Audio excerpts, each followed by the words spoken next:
El principal evento es la isquemia cardíaca, pero esa isquemia se puede manifestar de diversas maneras, que puede ser desde la angina de pecho, que se clasifica en estable o inestable, como un infarto agudo de miocardio y como la muerte cardíaca súbita.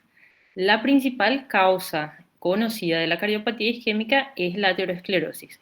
Lo que causa es un estrechamiento de la luz vascular que consecuentemente causa trombos y también tiene la predisposición a causar émbolos. Con respecto a la angina de pecho, nosotros tenemos tres tipos de angina. Tenemos la estable, la de Prinzmetal y la inestable. La angina de pecho por lo general se caracteriza por ser una isquemia miocárdica transitoria que no causa la muerte de los miocardiocitos. Entonces tenemos que la estable ocurre por el desequilibrio entre la perfusión y demanda cardíaca. Generalmente suele ser inducida por el ejercicio o por cualquier aumento del gasto cardíaco, o sea, no se produce cuando el paciente está en reposo. Además que el reposo alivia el dolor y también los antianginosos. Por otro lado, la inestable es aquella que va a durar más de 20 minutos. Generalmente aparece en situaciones también de aumento de la demanda y esta sí ya se relaciona con cambios agudos de las placas, por ende puede causar un infarto agudo ya del miocardio. La prismetal no es muy común, es causada más bien por un espasmo de las arterias y no guarda relación con las placas ateroscleróticas. Aparece en reposo pero cede con los antianginosos. Después ya tenemos el infarto agudo de miocardio, que es una enfermedad muy común, afecta principalmente a las personas entre 45 a 65 años de edad, se asocia a diversos factores de riesgo, entre ellos el principal que es la aterosclerosis. Entonces, la oclusión de una arteria sigue un paso secuencial característico, en el cual nosotros tenemos una placa ateromatosa que se erosiona por diversos motivos. Esa placa erosionada es como que la lesión se queda expuesta a la circulación, entonces ahí van llegando las plaquetas y los factores de la coagulación para tratar de compensar esa erosión, para tapar esa herida, digamos así. Todos esos factores van haciendo con que esta placa va aumentando de tamaño y ahí se forma lo que conocemos como un trombo. Ese trombo puede crecer tanto a nivel de que va a obstruir por completo la luz arterial o en muchas ocasiones se puede detener, pero con el tiempo se puede desprender y causar lo que son los émbolos. Acá nosotros podemos ver en la imagen cómo funciona la perfusión del corazón y por qué ocurre la isquemia. Entonces, a ver si pongo mi puntero para que ustedes vean.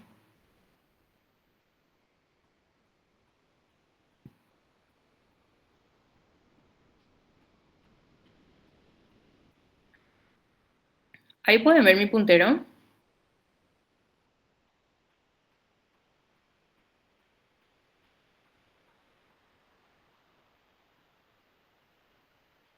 Bueno, lo que sí es que tenemos a la arteria acá que va a estar obstruida y en esta parte más interior tenemos el endocardio, que es la parte que está más alejada de la arteria. ¿Qué es lo que pasa? Una vez que esta arteria se obstruye, la zona con mayor riesgo de isquemia es la que está más distal, por ende del endocardio. Todo lo que está alrededor del endocardio se vuelve la zona de perfusión, que es el área en riesgo. Entonces, a medida que la isquemia, que la arteria está obstruida y no se desobstruye, esa isquemia va aumentando su espesor. Y ahí es donde nosotros vamos a tener los tipos de infarto que pueden ser subendocárdicos o transmurales. Acá tenemos una imagen donde vemos los infartos transmurales y los infartos no transmurales o los subendocárdicos. Los transmurales afectan todo el grosor de la pared, mientras que los no transmurales afectan solo la pequeña parte acá, que sería la zona del subendocardio. Y acá, por ejemplo, ustedes van a ver, según las arterias afectadas, nosotros vamos a tener zonas del corazón con isquemia. Entonces, por ejemplo, acá tenemos que la rama descendente anterior izquierda va a afectar la parte anterior del corazón.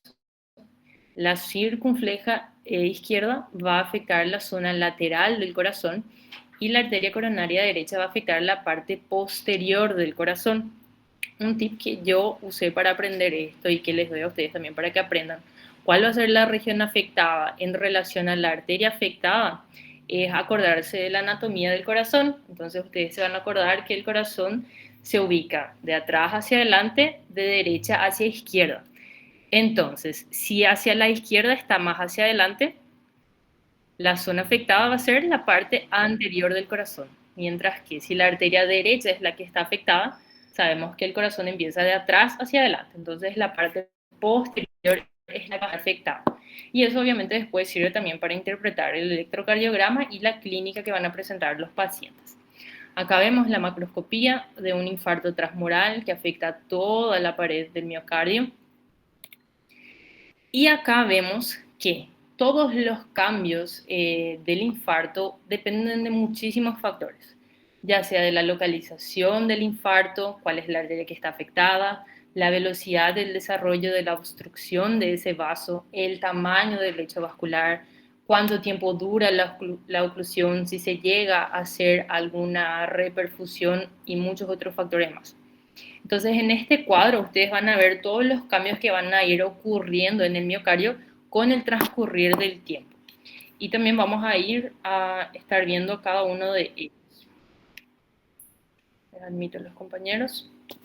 Bueno, entonces tenemos, lo principal es que hasta los 30 minutos tenemos una lesión que todavía es reversible. O sea, si nosotros conseguimos desbloquear ese trombo la arteria, nosotros vamos a conseguir recuperar esas células que fueron afectadas. O sea, va a ser una isquemia transitoria nada más. Sin embargo, pasados los 30 minutos, vamos a tener cambios irreversibles. Lo que vamos a conseguir al reperfundir esos pacientes es evitar que se isquemice más parte del corazón. Entonces, tenemos una lesión reversible. Sin embargo, en la macroscopía nosotros no vamos a ver ningún cambio todavía, y en la microscopía nosotros vamos a necesitar un microscopio electrónico para ver. ¿Qué es lo que vamos a ver en menos de 30 minutos? Las fibras desorganizadas. Vamos a ver que están más relajadas.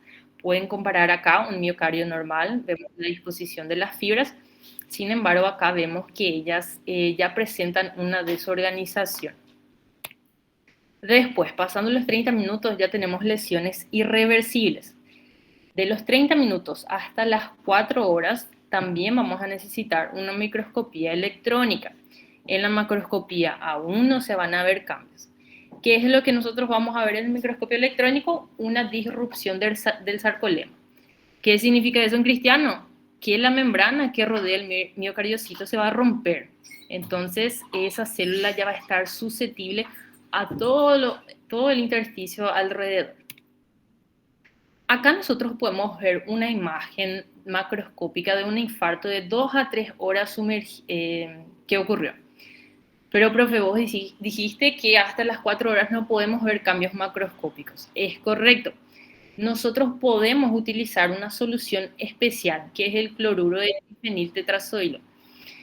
Si nosotros usamos esta solución, sumergimos el corazón en esta solución, ahí sí nosotros vamos a conseguir ver un cambio.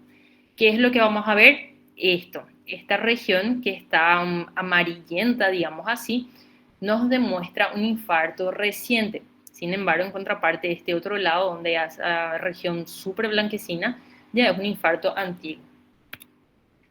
Pasando ya a las 4 a 12 horas del infarto, nosotros algunas veces podemos ver en la macroscopía algunas manchas rojizas, como si fueran algunas partecitas moteadas, pero no son en todos los casos que vamos a ver. En la microscopía sí, en el microscopio normal nosotros ya vamos a poder observar cambios que son una necrosis de tipo coagulativa. Vamos a ver que casi ya no vemos núcleos, las fibras ya tienen un aspecto ondulado, o sea, ya están desorganizadas. Eso se produce por la contracción que va ocurriendo debido a la necrosis que se va produciendo. También vemos acá la pérdida de los núcleos.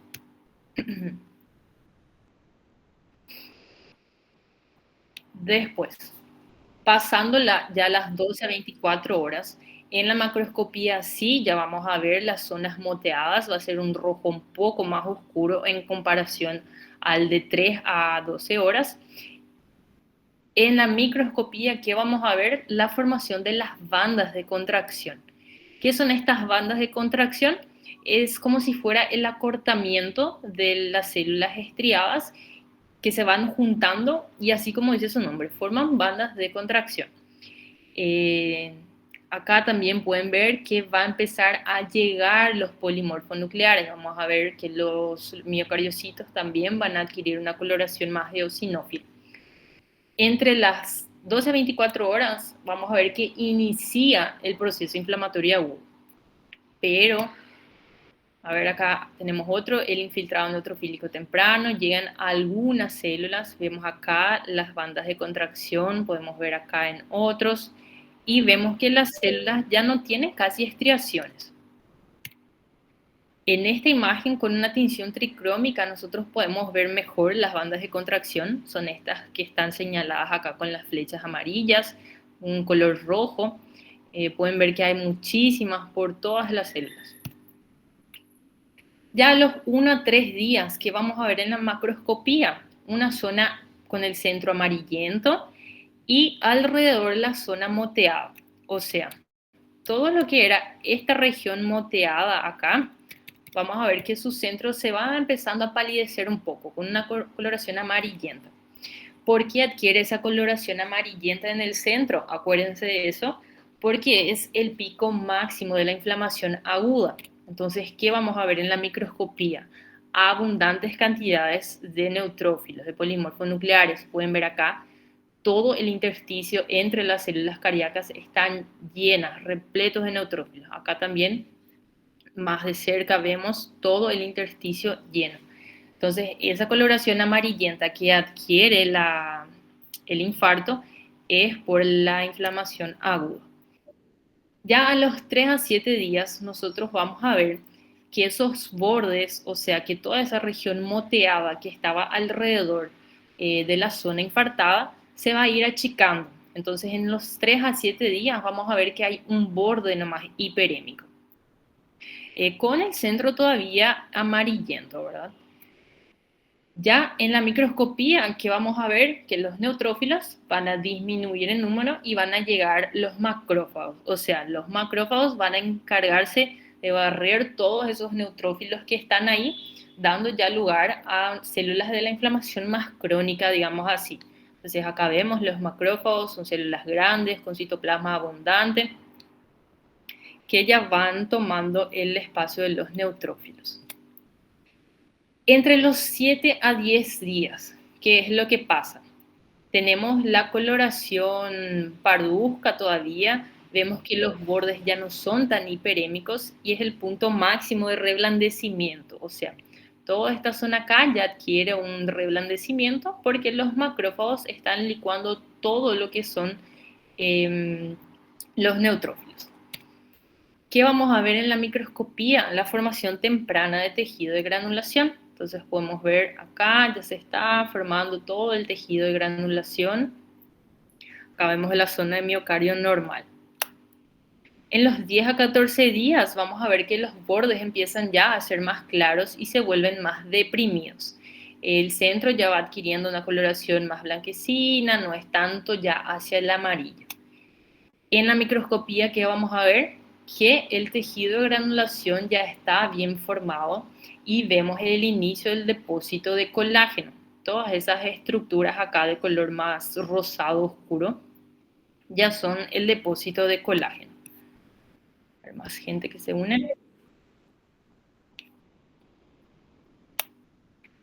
La lesión de las 2 a 8 semanas, nosotros vamos a ver que ya es una cicatriz gris a blanquecina.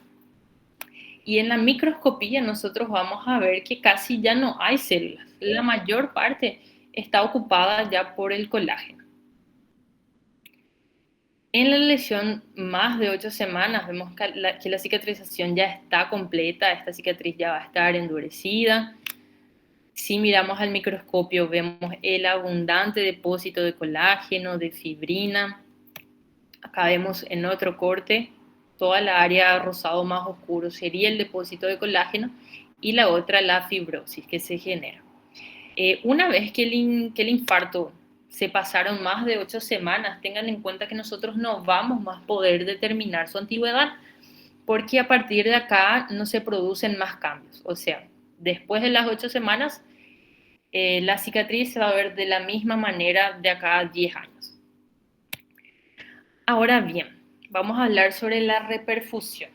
Nosotros hablamos de reperfusión cuando queremos restaurar el flujo sanguíneo del corazón lo antes posible para evitar la necrosis permanente de las células. Sin embargo, la reperfusión algunas veces puede implicar en una lesión, debido a que la isquemia que provocan las células producen diversas alteraciones ahí adentro a nivel celular, que una vez que se reperfunde, producen otra vez nuevos cambios que generalmente inducen a la apoptosis. Entonces, por ejemplo, tenemos la disfunción mitocondrial, que es uno de los mecanismos de lesión por reperfusión. Cuando nosotros tenemos una disfunción mitocondrial, quiere decir que esa membrana de las mitocondrias se vuelve un poco más permeable. Entonces ahí hay mucho paso de proteínas, tanto adentro como hacia afuera. Una vez que se restaura la circulación, se produce una tumefacción de esa célula, porque ya no se puede más controlar lo que entra y sale en las membranas. Entonces la célula induce su apoptosis. No podemos tener células tumefactas. Otro mecanismo que es la hipercontractura de los miocardiocitos. Con la reperfusión, causa un daño al citoesqueleto, lo que se activa la muerte celular. Con el tema de los radicales libres lo mismo. Una vez que ellos son sometidos a una isquemia, se liberan muchísimos radicales libres. Cuando se restaura la circulación, estos están libres para correr en cualquier parte del cuerpo y causar la muerte celular. Sin embargo, a pesar de todos estas posibles complicaciones de la reperfusión, el costo-beneficio sigue siendo mayor, por eso en todos los pacientes con infarto se debe reperfundir lo antes posible. Acá nosotros podemos ver cómo se ve la macroscopía de una lesión por reperfusión. Nosotros vamos a ver que ocurre un infarto hemorrágico, o sea, en el centro de la lesión nosotros vamos a ver que hay una coloración amarronada, una coloración debida a la sangre. Y si se acuerdan, todas las lesiones del infarto en el centro generalmente son amarillentas o blanquecinas. Entonces, si ustedes ven una coloración así, es porque es una lesión por reperfusión, porque la sangre entró ahí nuevamente. Ahora bien, las complicaciones posteriores a un infarto agudo del miocardio pueden ser varias. La mayoría de ellas tiene como un mecanismo básico un debilitamiento de la pared cardíaca. El tipo de la complicación va a depender principalmente de la localización del músculo cardíaco afectado y obviamente de la extensión de la necrosis. Las complicaciones que nosotros tenemos son la disfunción contráctil, en donde la zona que está isquemizada en el corazón no puede contraerse correctamente. Después tenemos la disfunción de los músculos papilares, en donde la isquemia puede provocar la ruptura de estos músculos y una vez que estos músculos se rompen ya no van a poder sostener correctamente la válvula mitral y van a causar la regurgitación de la sangre. Después tenemos el infarto del ventrículo derecho, que puede provocar la acumulación de la sangre en toda la circulación venosa, o si en un sentido hacia atrás, digamos. La rotura del miocardio, que provoca un hemopericardio y un taponamiento cardíaco que puede ser mortal. Y las arritmias, en donde el daño celular que ocurre en los miocardiocitos puede alterar la conducción eléctrica normal del corazón. Entonces acá tenemos una de las complicaciones, que es la rotura cardíaca. Es muy rara, pero cuando aparece es muy devastadora también, porque la rotura causa la extravasación de sangre hacia el pericardio, lo que causa el taponamiento pericárdico, que se tiene que solucionar rápidamente, si no el paciente va a fallecer. Generalmente ocurre entre los 3 a 7 días y ocurre principalmente cuando el infarto es transmural, cuando afecta toda la pared. Acá vemos entonces la zona de rotura de la pared ventricular y vemos acá toda la extravasación de sangre, todo el coágulo que se formó, que era generalmente el taponamiento pericárdico, ¿verdad? Otra de las complicaciones es el trombo mural, que cuando el infarto afecta a la zona subendocárdica, o sea, es un infarto subendocárdico, esa zona de necrosis de la pared está expuesta a todos los factores de la sangre, entre ellos las plaquetas, los factores de coagulación. Entonces, como hay una lesión, todos estos factores se van adheriendo a esa pared. Se van adheriendo hasta que forman trombos de gran tamaño. ¿Y cuál es la principal complicación de esto? Que estos trombos pueden ser expulsados a la circulación sistémica y de ahí le pueden causar infartos en cualquier parte del cuerpo. Acá vemos otra imagen donde vemos el corazón cortado al medio, vemos entonces todo este trombo que está en la zona subendocárdica. Acá vemos también dónde está con la flecha verde, ven dónde está la zona del infarto, que probablemente, ¿verdad?, dio inicio a la agregación del trombo. Bueno, ahora vamos a pasar a las miocardiopatías. Las miocardiopatías son enfermedades básicamente del músculo cardíaco, pero estas enfermedades no están asociadas ni a la isquemia, ni a la hipertensión, ni a daños valvulares, ni nada de eso. Ellas más bien aparecen por defectos congénitos, genéticos, o también pueden aparecer como consecuencias de infecciones. ¿Cómo se clasifican las miocardiopatías? Acá vemos un corazón normal con las 4 cavidades, como se ve, y ahí nosotros tenemos la miocardiopatía dilatada, que es la más frecuente del grupo. En esta el corazón está anormalmente agrandado, las 4 cavidades están agrandadas y lo que produce la miocardiopatía dilatada es una disfunción sistólica. Como el corazón está tan grande, no logra contraerse lo suficientemente para expulsar toda la sangre que contiene en su interior. Entonces la presión sistólica que sale de las arterias van a ser menores. Después tenemos la miocardiopatía hipertrófica, que lo que pasa es un engrosamiento de las paredes ventriculares principalmente, y esto causa una disfunción diastólica, o sea, el corazón no puede llenarse correctamente porque esta cavidad en donde antes había luz ahora está ocupada por la hipertrofia del músculo ventricular.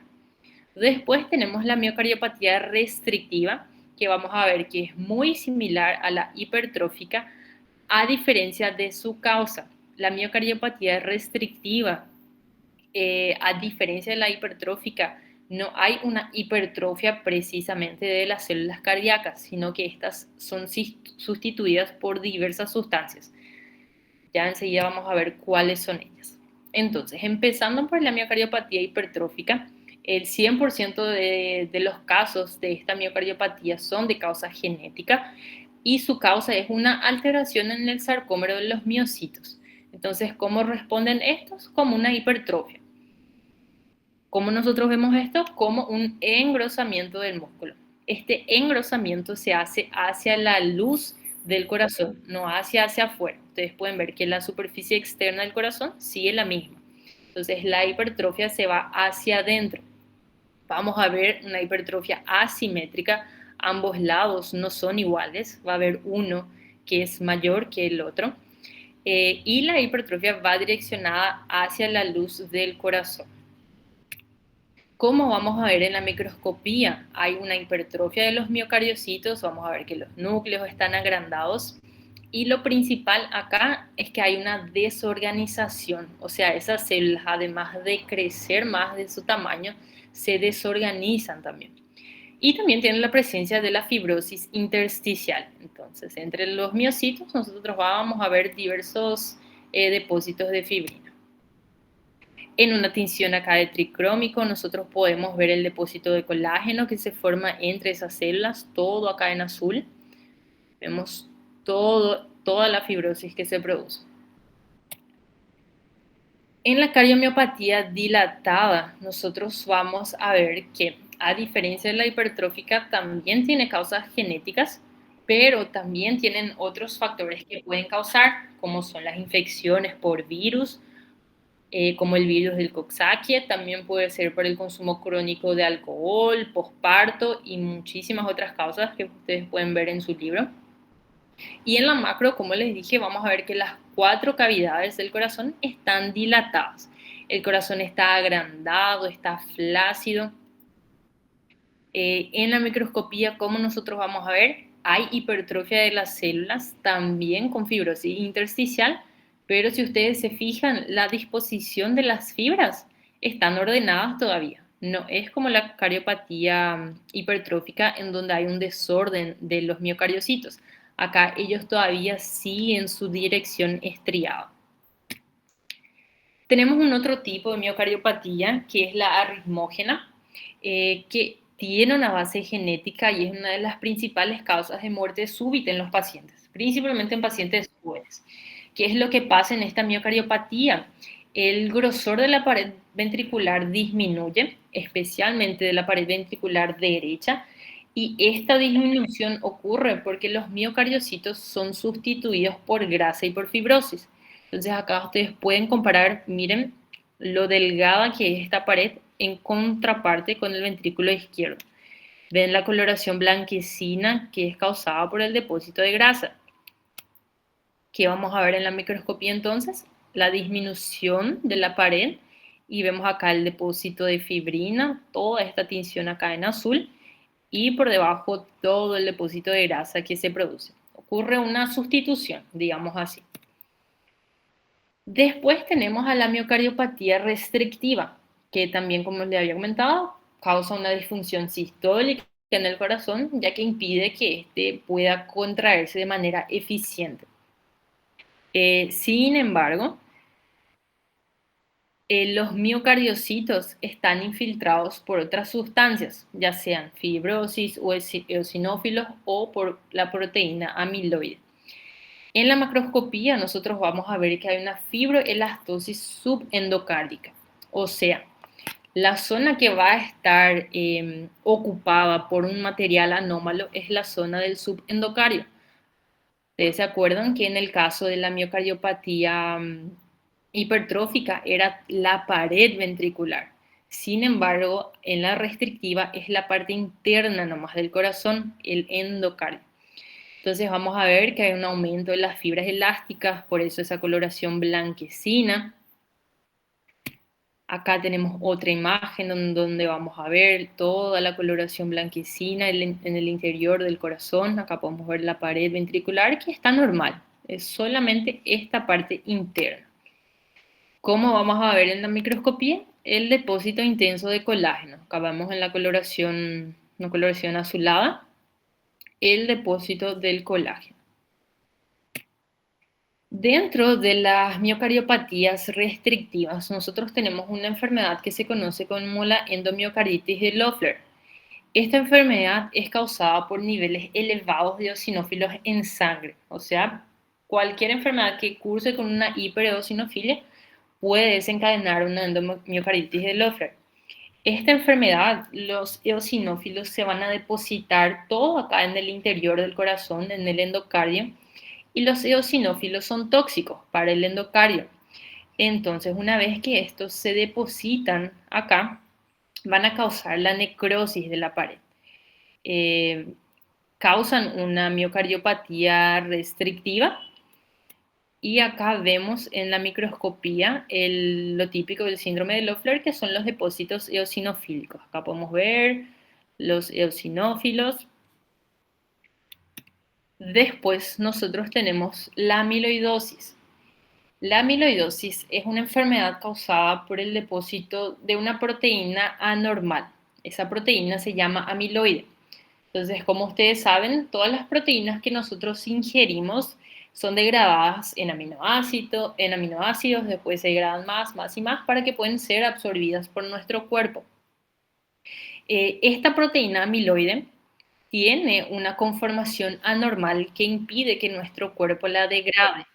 Entonces, estas proteínas se van acumulando en el espacio intersticial, causando lo que nosotros conocemos como la amiloidosis. La amiloidosis puede afectar cualquier parte del cuerpo o también puede afectar de forma exclusiva al corazón. Cuando afecta solamente al corazón tiene un mejor pronóstico y generalmente aparecen en personas ya de edad avanzada. La enfermedad que produce la amiloidosis en el corazón corresponde a una miocardiopatía restrictiva. Entonces vamos a ver que el corazón está agrandado, está firme. En algunas ocasiones podemos ver la presencia de nódulos blanquecinos acá en la superficie cardíaca. Acá tenemos otra imagen, vemos que todo el corazón acá está ocupado por amiloide. Nosotros podemos utilizar una tinción especial, que es la tinción de yodo-lugol, en donde las áreas con depósito amiloide se van a teñir de marrón oscuro. Entonces, por ejemplo, para que ustedes se acuerden de en cuál clasificación de las miocardiopatías restrictivas está la amiloidosis, acuérdense que la amiloidosis es causada por la acumulación de una proteína anormal. Entonces, o sea, tenemos una proteína, su depósito, y nosotros cuando queremos músculo, ¿qué hacemos? Tenemos que comer mucha proteína, proteína, proteína para que crezca, para que esté firme nuestro músculo.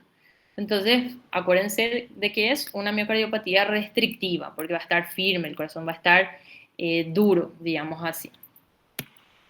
Acá nosotros podemos ver que muchas veces vamos a encontrar estas proteínas en el espacio intersticial.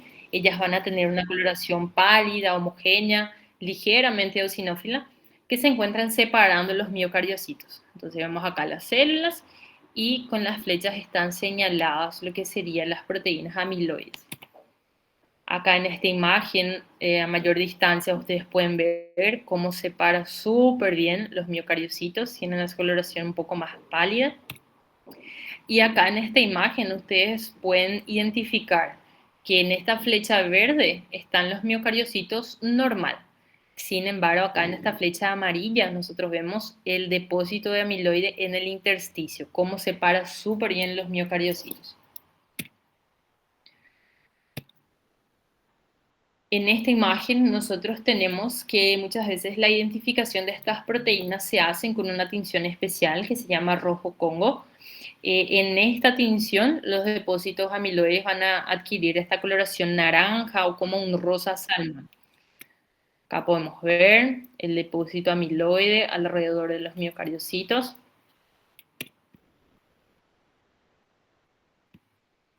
A ver, les admito a más compañeros. Ahora nosotros pasamos a otro apartado, que es la endocarditis infecciosa. La endocarditis infecciosa, como dice su nombre, es causada por patógenos. Estos patógenos pueden ser bacterias, virus o hongos. ¿Qué ocurre? Estos microorganismos se depositan en las válvulas y causan la destrucción de ese tejido. Las válvulas afectadas pueden ser tanto las válvulas nativas que nosotros nacemos o pueden ser los materiales protésicos también. ¿Qué vamos a ver en una macroscopía? Vamos a ver la formación de vegetaciones en las válvulas. Acá están señaladas con las flechas. Las vegetaciones son lesiones friables, principalmente, o sea, en la endocarditis infecciosa, son lesiones voluminosas, pueden ser únicas o múltiples, tienen un potencial destructivo muy alto, pueden ver que hay zonas de necrosis, zonas hemorrágicas alrededor de esas lesiones, y las válvulas más afectadas son la aórtica y la mitral. Acá vemos otra imagen donde podemos ver las vegetaciones súper friables. ¿Y cuál es el principal problema de estas vegetaciones? Es que pueden causar émbolos, pueden desprenderse, pasar a la circulación sistémica y ahí causar infartos sépticos, ya sea en cualquier parte del cuerpo en donde lleguen. Microscópicamente, ¿cómo vamos a ver? Estas lesiones están formadas principalmente por fibrinas, células inflamatorias, y cuando se trata de una endocarditis infecciosa vamos a ver los microorganismos patógenos. Cuando nosotros decimos que son lesiones friables, nos referimos a que son lesiones que se rompen fácilmente. Por eso el riesgo de que estas causen émbolos sépticos. Acá a mayor aumento podemos ver la gran cantidad de fibrina y el material inflamatorio que poseen estas lesiones.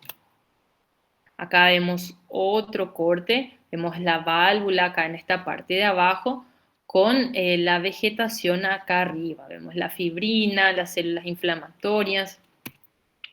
Acá nuevamente en otra imagen la presencia de fibrina.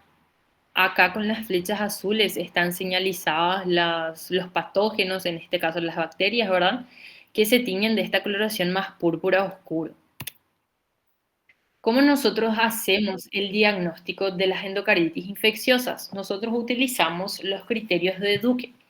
Estos criterios consisten en criterios mayores y criterios menores. Entre los criterios menores, nosotros vamos a tener algunas características muy específicas de la endocarditis bacteriana, que son algunas lesiones que vamos a ir viendo ahora, ¿verdad? Que son las que generalmente se asocian y que es importante que ustedes sepan.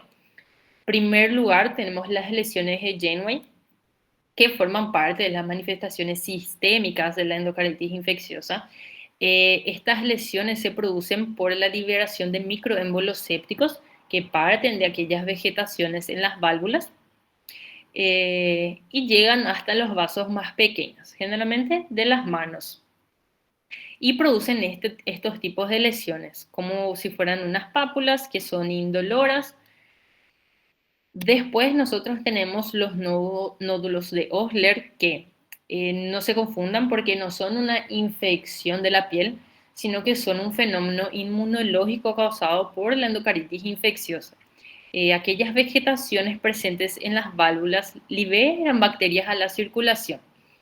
Estas bacterias se unen a anticuerpos que tenemos circulando en nuestro cuerpo. Entonces se forma ese complejo antígeno-anticuerpo. Este complejo antígeno-anticuerpo viaja por todo nuestro cuerpo y pueden terminar en los vasos pequeños, así como las lesiones de Janeway, que ocurren también principalmente en los dedos y se ven como estos nódulos. Se ven como nódulos porque cuando llegan acá, llegan también con ellos las células inflamatorias, factores del complemento, entonces va creciendo este tipo de lesión. Y estas lesiones sí son muy dolorosas porque van formando como un bulto en la piel. Después nosotros tenemos las manchas de Roth. Las manchas de Roth es muy similar a lo que ocurre con los nódulos de Osler en el sentido de que se forman complejos inmunitarios, antígeno-anticuerpo, pero que en vez de llegar a la mano, a los vasos sanguíneos de la mano, llegan hasta los vasos retinianos. Cuando llegan ahí en los vasos retinianos se ven así como pequeñas zonas de hemorragia y estas manchas se conocen como manchas de Roth. Después, pasamos a la fiebre reumática. A ver que se unen más. La fiebre reumática es una enfermedad causada por la infección de los estreptococos del grupo A. Generalmente aparecen después de una faringitis bacteriana causada por ese mismo microorganismo. La patogenia de la enfermedad no es que la bacteria del estreptococo infecta el corazón en sí, sino que durante ese proceso de la faringitis aguda se producen también complejos, de la misma manera que la endocarditis bacteriana, se producen complejos inmunes de antígeno y anticuerpo. Y estos antígenos circulan en el cuerpo muchísimo tiempo después incluso de que la infección haya cedido. Entonces, más o menos después de 2 a 3 semanas, estos complejos reaccionan con el propio cuerpo. ¿Y por qué ocurre eso? Porque algunas proteínas del estreptococo A es igual a algunas proteínas que nosotros tenemos en nuestro cuerpo. Entonces ocurre un mimetismo molecular, nuestro cuerpo asume que aquello es de nuestro cuerpo y deja entrar, digamos así.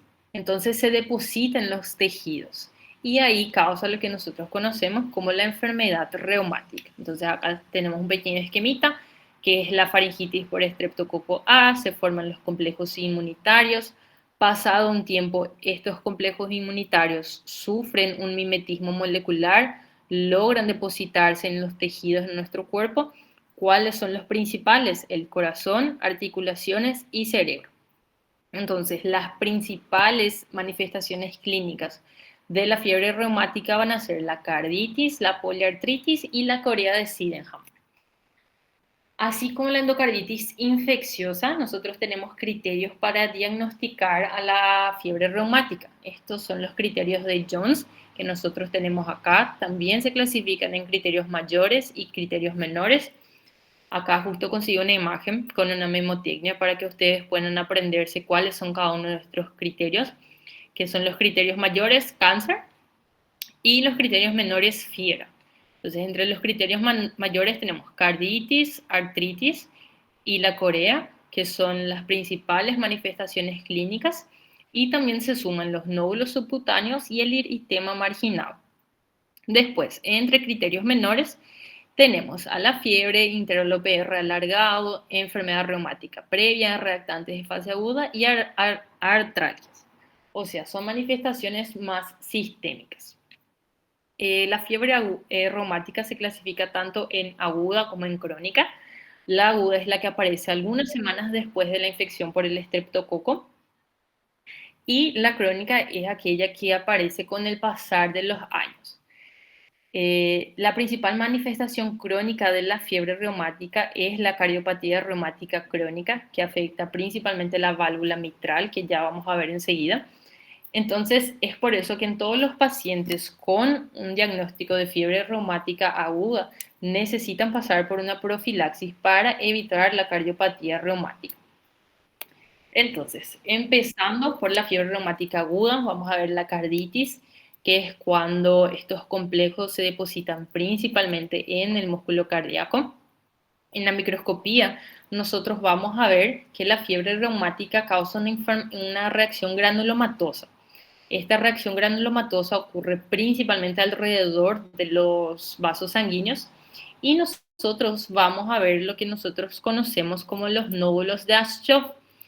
Los nódulos de Aschoff están compuestos por las células de Aschoff precisamente, que son células multilobuladas, las células de Anichikov, que son células unilobuladas. Estas células de Anichikov, ustedes pueden ver que son un poco longitudinales, más ovaladas, que también se conocen como las células en oruga. Las células de Aschoff tenemos que pueden ser multilobuladas o unilobuladas, pero lo más frecuente es siempre que sean multilobuladas. Acá podemos ver cómo es la disposición del nódulo de Aschoff en sí. Tenemos el collar de los linfocitos. Acá adentro están las células de Aschoff y la necrosis fibrinoide central. Esta imagen nosotros vamos a ver en todos los casos de fiebre reumática aguda. Esta es la lesión característica de la fiebre reumática aguda. Tenemos a la pericarditis, que es cuando los depósitos ocurren solamente en el pericardio. Vemos acá la superficie normal del corazón. Sin embargo, acá vemos una reacción fibrinoide, una coloración blanquecina que se describe como pan de mantequilla. En la microscopía nosotros vamos a ver el tejido inflamatorio presente, todo acá las células, acá tenemos un vaso y acá en la parte externa vemos el depósito de fibrina con esta coloración rosa. Después tenemos la endocarditis, cuando afecta exclusivamente la capa interna del corazón. Nosotros vamos a ver en la macroscopía, vamos a tener lo que son las placas de McCallum, que son un engrosamiento y fibrosis del endocardio. Casi siempre estas placas se encuentran en la aurícula izquierda. En la microscopía vamos a ver el depósito de fibrina, la reacción fibrosa que hay. Puede haber afectación exclusiva de las válvulas cardíacas. En la fiebre reumática, la más afectada es la válvula mitral. En la macroscopía vamos a ver que se forman vegetaciones. Estas vegetaciones, ustedes pueden notar la diferencia con las de la endocarditis bacteriana, que no se notan muy friables. Pueden ver que no hay hemorragia en su alrededor, son lesiones más delimitadas, digamos así, se localizan en el borde de las válvulas, las vegetaciones son más pequeñas. Acá tenemos otra imagen donde vemos las lesiones pequeñas, no son friables, bien delimitadas. Y después tenemos a la fiebre reumática crónica, que aparece años después de la enfermedad aguda. También la principal válvula afectada es la válvula mitral. La consecuencia final de casi todos los pacientes con fiebre reumática crónica es la estenosis mitral, o sea, la válvula tiene una incapacidad de apertura.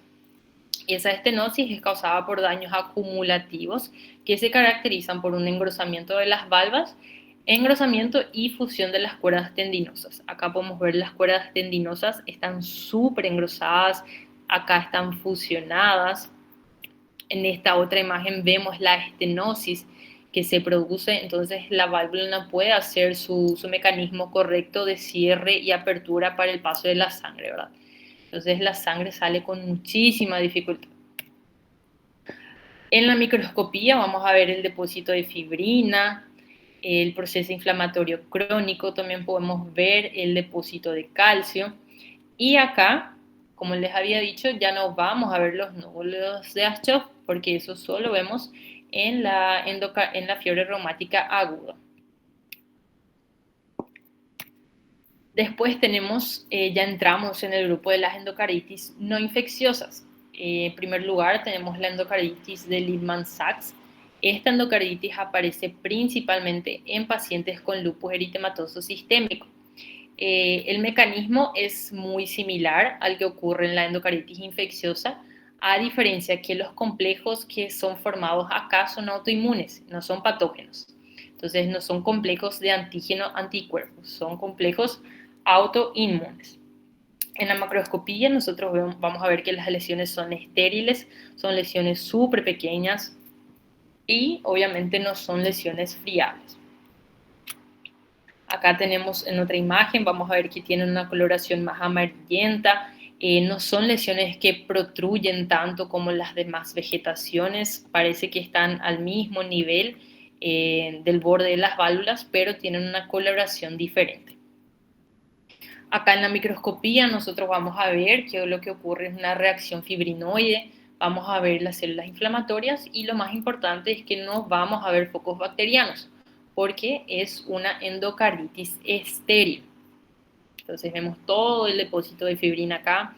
Acá vemos que prácticamente no hay células inflamatorias y las que son crónicas y el depósito de fibrina.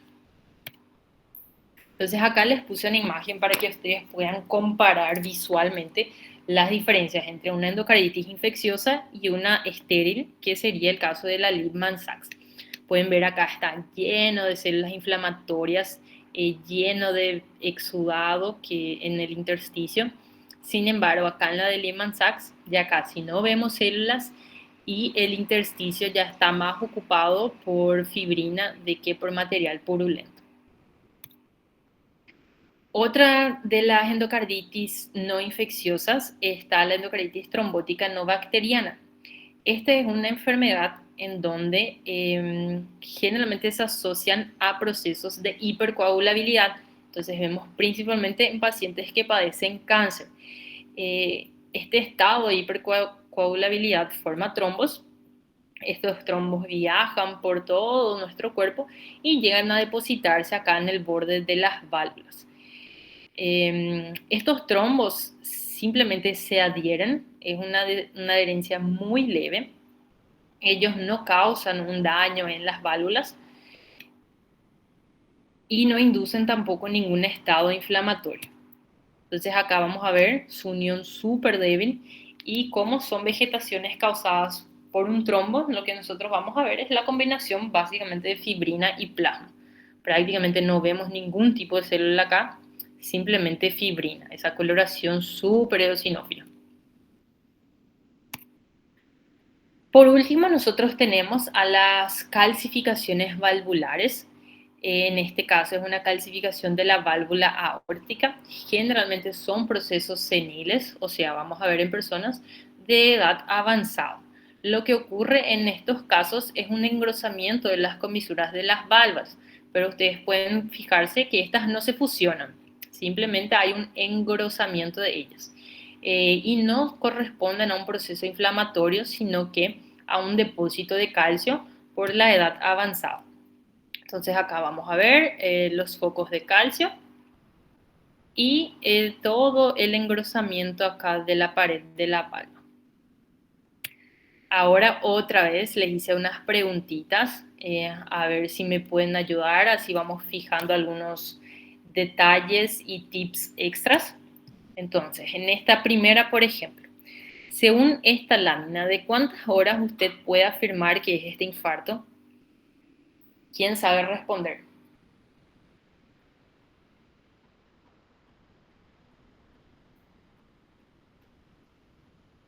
Si es de 12 a 24 horas, de 1 a 3 días, 3 a 7 días o 7 a 10 días.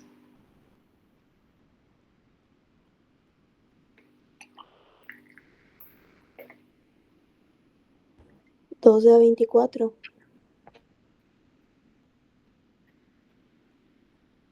No, no es 12 a 24. A ver, ¿quién más? ¿Quién da más? 1 a 3 días, ¿no sería? Exactamente. Sería de 1 a 3 días. Porque vamos a ver que en el intersticio de los miocitos están llenos de células inflamatorias. Y acuérdense que en 1 a 3 días es el pico máximo de la inflamación aguda. Entre las 12 a 24 horas recién empiezan a llegar los neutrófilos, entonces vamos a ver en menor cantidad, pero muchísimo menor luego. Pasamos a la siguiente. Según esta pieza, usted puede indicar que el infarto ocurrió hace cuánto tiempo. Vamos a ver este. Fíjense que hay un borde hiperémico con un centro amarillento. ¿En qué etapa vamos a ver eso? 10 a 14 días. No. Vamos a ver entre los 3 a 7 días. Entre los 10 a 14 días, este borde ya no va más a existir. Entonces, entre los 1 a 3 días todavía no había el borde, toda la zona alrededor luego estaba con la coloración más moteada y entre los 3 a 7 días se forma el borde. En los 10 a 14 días ya desaparece por completo el borde y ya pasado las 2 semanas la coloración en el centro ya no es más ni amarillenta, ya se vuelve blanquecina. No se preocupen porque esto es memorizar, cuesta muchísimo. Hagan un esquemita así con los tips principales. Por ejemplo, las 12 a 24 horas, llegada de los neutrófilos. Entre los 1 a 3 días, muchísimos neutrófilos, tipo hagan en sus resúmenes, por ejemplo, muchísimas células basófilas, coloración violeta oscuro. En la macroscopía una zona moteada intensa con un centro amarillento. Entonces los 3 a 7 días de esta manera y así van haciendo y repitiendo una y mil veces hasta que se les va a quedar. Ahora en este, ¿a los cuántos días podemos ver los cambios encontrados en la imagen abajo? Primeramente, ¿qué ustedes observan en esta imagen? ¿Qué cambios ustedes pueden decir que hay? Nosotros vemos polimorfonucleares, vemos colágeno. ¿Qué es lo que vemos ahí? Depósito de colágeno. Muy bien, vemos un depósito de colágeno. ¿Ese depósito de colágeno es mucho o poco? Poco. Es poco. Recién está iniciando el depósito de colágeno. Entonces, ¿cuántos días van a ser esta lesión? 10 a 14 días. Exactamente. Muy bien. Recién se está formando el tejido de granulación. Cuando pasa de las 2 a 8 semanas, vamos a ver que el tejido de granulación ya está formado completamente y ya hay más colágeno. Y ya a las 8 semanas solamente vamos a ver colágeno. No vamos más a ver nada de tejido de granulación. Ahora, esta última pregunta de infarto.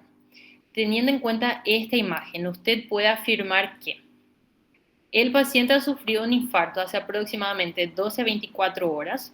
Se trata de un infarto subendocárdico de 3 días de evolución. El paciente ha sufrido una lesión por reperfusión o no se puede definir el tiempo del infarto debido a que ya es una cicatriz completa. ¿Cuál dicen que es? Lesión por reperfusión. Muy bien. Es una lesión por reperfusión porque acuérdense que yo les dije, ningún infarto va a tener en su interior un centro de esta coloración. Va a ir progresando de amarillo hasta blanco, pero nunca va a tener esta coloración. Entonces, no va a ser de 2 a 24 horas porque primeramente no hay cambios macroscópicos en ese tiempo todavía. No va a ser un infarto subendocárdico de 3 días porque a los 3 días apenas podemos ver algunas zonas moteadas y no puede ser una cicatriz completa porque no tiene una coloración blanquecina típica de una cicatriz. Ahora, esta pregunta. Llega la pieza de un paciente que sufrió un infarto agudo de miocardio. Usted evalúa y puede identificar la siguiente complicación. ¿Cuál es esta complicación? Trombo mural. Trombo mural, súper bien. Vamos a ver que esta es la superficie interna del corazón. Acá pueden ver la pared ventricular, pueden ver las cuerdas tendinosas. Entonces, la única respuesta acá posible es el trombo mural. Esta imagen nos dice, paciente de sexo masculino de 45 años de edad, etilista de larga data. Refiere síntomas como disnea y escasa capacidad de esfuerzo, hace 3 años ya. Según la microscopía, ¿cuál es el diagnóstico? Una miocardiopatía hipertrófica, una miocardiopatía dilatada, miocardiopatía restrictiva o cardiopatía hipertensiva.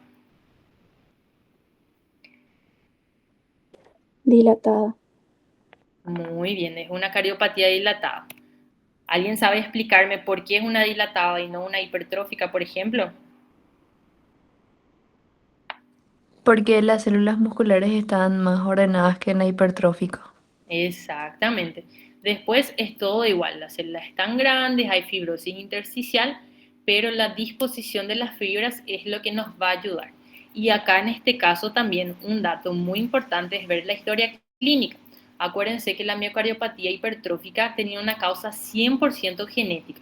Sin embargo, la dilatada era la única de la clasificación en la que tenía algunos factores a más predisponentes, y uno de ellas era el consumo crónico de alcohol. Entonces nosotros tenemos acá un paciente que es etilista y el paciente tiene síntomas de una insuficiencia cardíaca, el cansancio, esa disnea.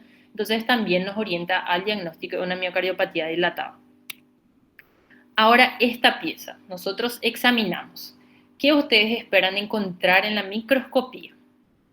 Miocardiocitos hipertróficos con desorganización celular, abundante depósito de colágeno, presencia de células eosinófilas o depósito de grasa y fibrina. Depósito de grasa y fibrina. Exactamente. En este fui muy bonita con ustedes porque la imagen ya es sugestiva luego. O sea, ven una coloración así amarillenta, es grasa y fibrina, no hay de otra. Ahora si fuera la opción A, ¿cuál sería la enfermedad?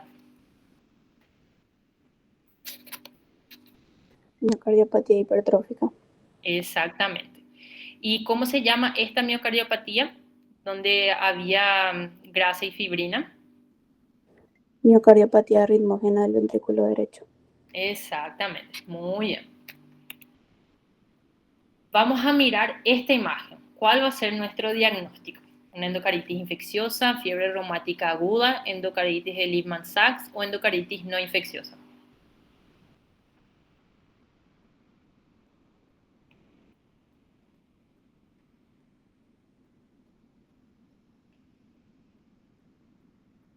¿Cuál dicen que es? Pueden ver las lesiones friables, hay hemorragia, son grandes.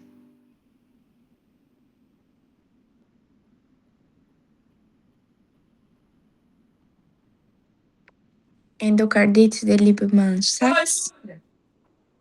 No, en este caso Infecciosa. va a ser una endocaritis infecciosa. Acuérdense que la endocaritis infecciosa siempre va a tener este aspecto así, digamos, escandaloso. Son lesiones feas, digamos así. Friables, hemorrágicas, suelen tener necrosis, están en mucha cantidad. Vemos que no están distribuidas de una manera ordenada. Entonces, esa siempre va a ser la infecciosa. Ahora, ¿cómo se llama esta estructura y con qué enfermedad se relaciona? Nódulos de Anichkov con endocaritis infecciosa, nódulos de Aschov con endocarditis no infecciosa, nódulos de Anichkov con fiebre reumática o nódulos de Aschov con fiebre reumática. Acá ya les dificulté un poquito más.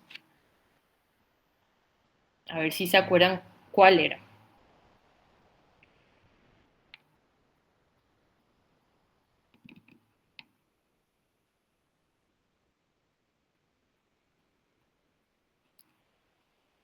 Revisen sus apuntes a ver si anotaron algo que les pueda ayudar. Nódulos de Aschoff. Con fiebre reumática. Exactamente, muy bien. Este es un nódulo de Aschoff con fiebre reumática. En primero luego que no existen nódulos de Anichkov, son las células de Anichkov, ¿verdad? Y la enfermedad en la que se ve es en la fiebre reumática. La endocardititis infecciosa, acuérdense que solo veíamos las lesiones inflamatorias, no eran característicos estos nódulos. Y también que los nódulos de Aschoff vamos a ver en la fiebre reumática aguda. En los procesos crónicos ya no vamos a ver más. Ahora, ¿qué podemos afirmar con esta imagen? El paciente probablemente padece de estenosis mitral, la enfermedad se relaciona con vegetaciones estériles o probablemente se trate de un paciente de más de 70 años de edad.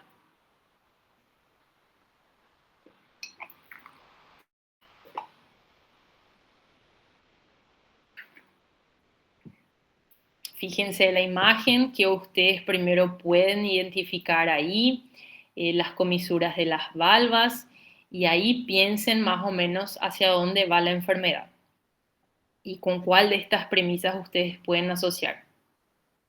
Paciente mayor a 70 años de edad. Exactamente. Vamos a llegar a esa conclusión porque nosotros vemos acá una valva engrosada. No está fibrosada, tampoco está estenosada. Nosotros llegamos a esa conclusión porque vemos que todavía hay espacio. Nada más es un proceso degenerativo. Si fuera una estenosis mitral, este espacio sería muchísimo menor y vamos a ver todo el complejo de la válvula engrosado.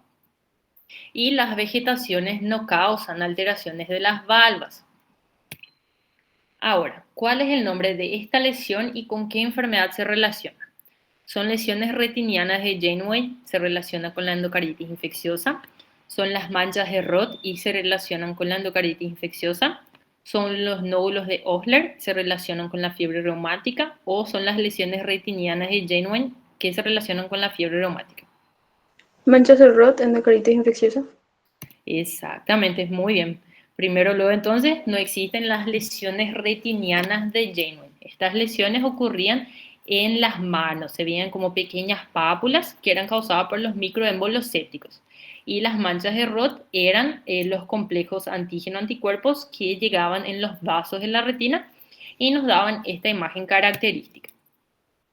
Ahora, el paciente presenta estas lesiones en las válvulas. ¿Con qué enfermedad podemos asociar? Con lupus eritematoso sistémico, cáncer, hipercoagulabilidad o fiebre reumática. Fíjense en el aspecto de estas lesiones, cómo son, dónde se encuentran, la coloración que tienen.